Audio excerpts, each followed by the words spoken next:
Praise the lord. ક્રિસ્મોલ ભાઈએ તથા બહેનો, દિવ્યદન સંદેશમાં તમારું સ્વાગત છે.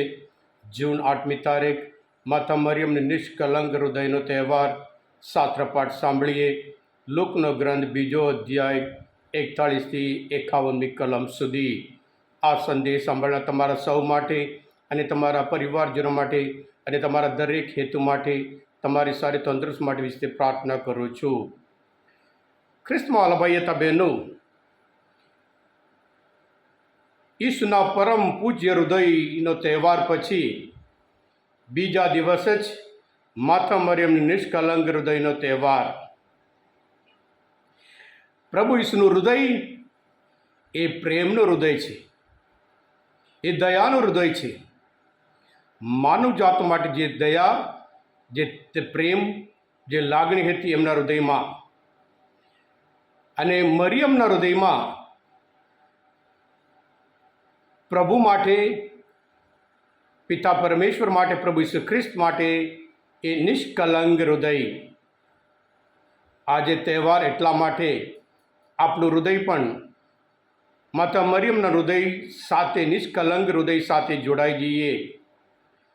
જેવી રીતે પ્રભુ ઈસુના હૃદયમાં દયાની લાગણી હતી માનવજાત માટે, આપણે પણ બીજા માટે દયા બતાવીએ.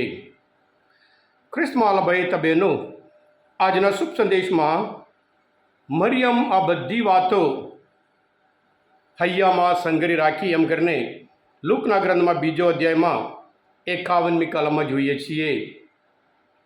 આ જ શબ્દ લુકના ગ્રંથમાં 2 અધ્યાયમાં 19મી કલમમાં પણ આપણને જોવા મળે છે. જ્યારે મરિયમ બાળ ઈસુને લઈને યરુશલેમ મંદિરમાં ગયા હતા, ત્યારે સિમિયોન બોલે છે, તારા પોતાનું અંતર પણ તલવારથી વિંધાઈ જશે. મરિયમ સમજ્યા જ નહીં. જ્યારે મરિયમ પોતાના દીકરા વધસ્તંભ પર હતા, આ તારો દીકરો એમ કહ્યું હતું, મરિયમને ખબર નહીં કે ઉપર જોવું કે નીચે જોવું. માતા મરિયમ જ્યારે જીવનમાં ઘણી બધી બાબત સમજી નહીં શક્યા, હૈયામાં સંગ્રહી રાખી.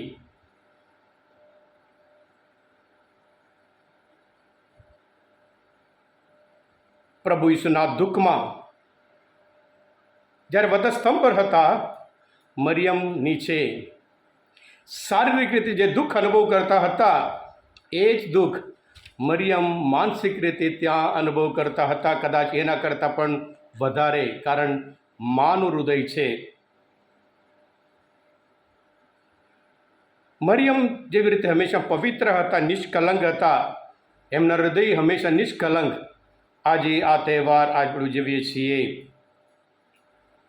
પ્રભુ ઈસુના જન્મ પહેલાં જ જ્યારે દેવદૂતે કહ્યું હતું, મરિયમ કહે છે, આ કેવી રીતે બનશે, હું તો પતિગમન કરતી નથી. અને જ્યારે એમને ખબર પડી એલિઝાબેથને ગર્ભમાં ગર્ભ રહ્યો છે, તે દોડતા દોડતા જાય છે. અને ત્યારે એલિઝાબેથ મરિયમ વિશે બોલે છે, હું તો કેવી ભાગ્યશાળી, મારા પ્રભુની માતા મને મળવા આવી. મરિયમને નવાઈ કે કેવી રીતે એલિઝાબેથને ખબર પડી હું તો પ્રભુની માતા બનવાની છે. અને જ્યારે પ્રભુ ઈસુના જન્મ થવાનું હતું, ત્યારે જન્મ આપવા માટે જગ્યા ન હતું, અને પછી બાળકને લઈને મિસર દેશમાં નાજી જવું પડ્યું હતું.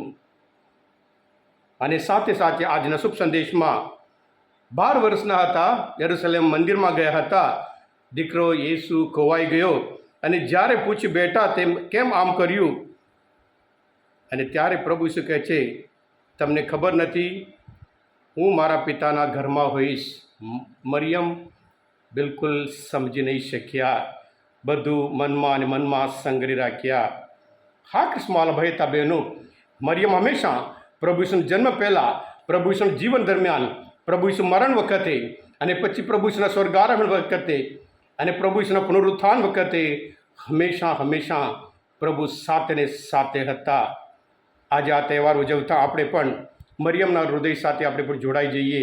આપણે જીવનમાં જે બને છે, કુટુંબિક જીવનમાં ઘણું બધું સમજી શકતા નહીં, સ્વીકાર કરી શકતા નહીં, સંગરી રાખીએ, બહાર નહીં બોલીએ, શરણ પામીએ, ઈશ્વરનો સ્તુતિ કરીએ. જ્યારે એલિઝાબેથે ગીત ગાય છે ત્યારે મરિયમ પણ ઈશ્વરની સ્તુતિ કરે છે. આપણે પણ ઈશ્વરની સ્તુતિ કરતા રહીએ. અને જ્યારે અમુક બાબત સમજી નહીં શકતા ત્યારે મૌન રાખીએ. મૌન એક પુણ્ય છે.